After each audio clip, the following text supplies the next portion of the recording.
Okie dokie. That's not what I want. Here we go. Oh, hi, Mom. Trying to get the recording stuff figured out here. All right, so you are familiar with this. All of this here. Hello, ocean. All right, let's go back down. I didn't even mean to come up here. All right, so I just started a brand new game here. Didn't even pick up the fire extinguisher yet. We'll put that away. Okay, so wanted to explain some basic things here about the game. Obviously, this is the beginning. We've just crash landed. There's smoke and sparks and all that kind of stuff all over the place. We are going to repair that. We're going to repair the radio here. And we're going to check out some other things here, mostly just how to gather up some basic resources, how to make some basic tools, and just get you off to a better start. So first off, the medical kit fabricator, open with the left click, take it with the left click. You probably already know this.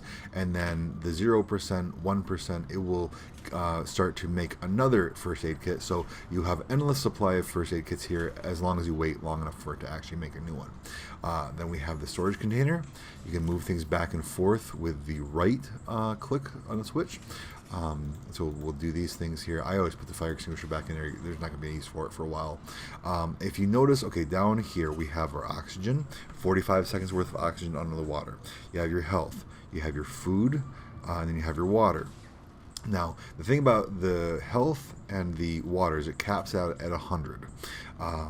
With the food, you can actually go above 100, but only if you start below 100. What I mean is we're at 46 right now. Each one of these nutrient blocks gives plus 75, so that's obviously, if we eat that, which I will, consume, we're above 100. Okay, but if I ate another one, it wouldn't do anything. If I was at 95 and I ate a plus 75, well, then I would be at 170. So you can go above 100 as long as you are below 100 when you eat your food. Okay, so that's actually kind of nice because you can give yourself a bonus there above 100. But when it comes to health and water, you max out at 100 no matter what. So all right, so I get out of the inventory with tab. Like I said, we're going to repair this. Here's our fabricator, which you're familiar with. Everything is grayed out because we have no resources. But if you click, you can still see what you might be able to make with resources. So this is going to be our first tab that we're really concerned with. We want to have equipment. First thing we want to make is a standard O2 tank, which costs 3 titanium. Right now, over here, we have 45 seconds worth of air. If we have this standard O2 tank, we will have 75 seconds of air, which just makes it so much easier to be able to, spend time exploring and everything. We end up getting fins. We'll swim faster. Down here to tools. We need to get a battery and titanium to build a scanner. Now, it costs different things to make a battery. Here's a battery, acid mushrooms ×2, and copper ore. We should find those in fairly short order. Tools again, repair tool. To fix this stuff over here, we need a repair tool, which will be silicone rubber, cave sulfur, and titanium. So we're going to go find all of those things. Since I know where to look, it shouldn't be too hard to do that, and so let's get to it. I like the fact that the first time you go down through the hatch, you have this animation, and there we go. All right, so right off the bat here, let me say that we are in the safe shallows, this area where as long as it's daytime, it's light out, you're close to the surface, all the coral, the arches, and all that kind of stuff. It's safe here. There's very few things that can hurt you, though there's a couple. But this is where you'll spend a lot of time in the beginning. The debris here from the crash, the metal salvage, you can pick it up with left click and tab to open up inventory. That takes up 4 slots, and when you take it back to the life pod, it will actually give you 4 titanium, so that can be very helpful to pick up. And I'm used to having a lot of air, so at the beginning of the game here, I almost run out of air a bunch. So you can pick up those the metal scraps, but in these different formations, you should find limestone, break limestone. So left click 2 or 3 times, 2, 3, and the titanium pops out. Left click to pick it up. And so I ended up pretty much just, rattling off, bam, bam, bam, bam, and I just keep on clicking until I pick it up. And now it was copper, so that's actually going to be really good. That's part of one of the things that we need to have for battery. Now, the other thing we need to have for battery is these acid mushrooms, which they're all over the place, so that shouldn't be a problem at all. So now we have enough for a battery. Let's pick up some more metal scraps, or metal salvage rather, and, well, look at that. So that is a stalker. He will hurt you if you get too close to him, but they're pretty easy to avoid, and they really don't bother you unless you actually get right up in their face. And they love to gather up the metal scraps, and they take them, and so you'll find piles of metal scraps, and they live in. Oh, see, he just dropped it right there. So he's gonna keep on. He's gonna keep on going and picking up metal scraps, and probably dropping them right in that same spot. And just since we happen to see it here, you might also find in these piles of metal scraps stalker teeth. They're actual teeth. See, he's coming after me, but all I have to do is keep on strafing to the right, and he won't be able to get me. So as long as you keep on moving, he can't get you. Salt deposits right here. This is something that you need to have to make bigger bottles of water, because as we saw, oh, he's chasing that. These guys can give you small bottles of water, but those salt deposits there will help you make bigger bottles of water. So, air. Need air. Alright. So here's more salt deposit. We'll pick those up. And I saw a limestone right here. We'll get this. Bam. Oh, another copper. Alright, now these yellow glowing things, the creepvine seed clusters, we're going to pick up, if we have room in our inventory, 4 of those. That's going to give us enough for, I think, everything we need except for cave sulfur. Get up some air, and we'll go explore that cave down there and see if we can find some cave sulfur. I don't know if you can hear in the background, Uncle Curry's clock is chiming. It hasn't chimed in forever. Then 2 days ago, or yesterday actually, it just started chiming all of a sudden. I was like, oh, okay. It's nowhere near the correct time, but at least it's going. Alright, so pick up some more salvage while we're at it. And then there should be, okay, there's another cave right there. We'll see if we can't find some of that cave sulfur. Because what's going to happen is when we find it, we're going to have to deal with what's called the crash. Oh, right there. You see that thing right there? He's a crash fish. He doesn't like me. Oh, there's 2 of them. Run away, run away, run away, because they blow up. All right, but as long as you run away, even if they get you a little bit, you can notice in the bottom left-hand corner, I lost a teeny tiny little bit of health, no problem. So this is where they came out of, and inside is cave sulfur. So you've got to deal with them because you got to get them to come out so you can get the cave sulfur. And there's the more kelp forest, which there's more and more good stuff in there. All right. So I think I have everything now. Gary fish. Oh, I missed him. There we go. We will go here and we will make a bunch of stuff. Alright, so we will go straight to basic materials because this is, you get titanium from using the metal salvage that we picked up. Each metal salvage gives 4 titanium. So we have a couple of metal salvage, we have to do it a couple times, and we'll get 4 titanium for each one that we process. I forget how many, 3 or 4 we picked up. Alright, so that was enough. We picked up the creepvine seed clusters to give us silicone rubber. Each seed cluster will yield 2 rubber, and we got 4 seed clusters, so we'll do 2 of them to give me 4 silicone rubber. And then for later use, each cluster will also give you 1 lubricant, and that will be useful on later. Now, we also have the sustenance here. We can turn that bladderfish into 6 ounces of filtered water. We'll do that now. But we also picked up a Gary fish, and so we can do cooked food, and we can cook Gary fish, and so that'll cook there. And not that one, tab. Now if we go, so this is a cooked Gary fish. You notice food plus 13, H2O plus 5. So by eating cooked fish, you actually make your food go up and your H2O go up. So that's something to keep in mind as well.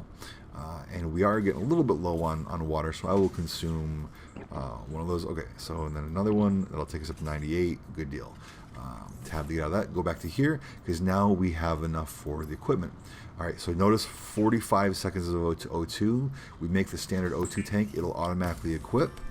And once it's done here, you'll see our O2 time go up to 75.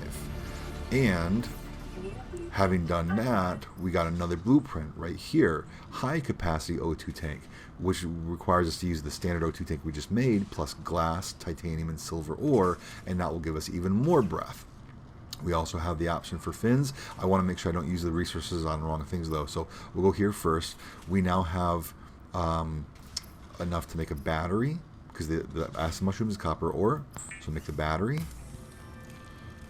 And come back down here to tools. See, we have both the battery and titanium now. So we can have the scanner. And then we will make the repair tool.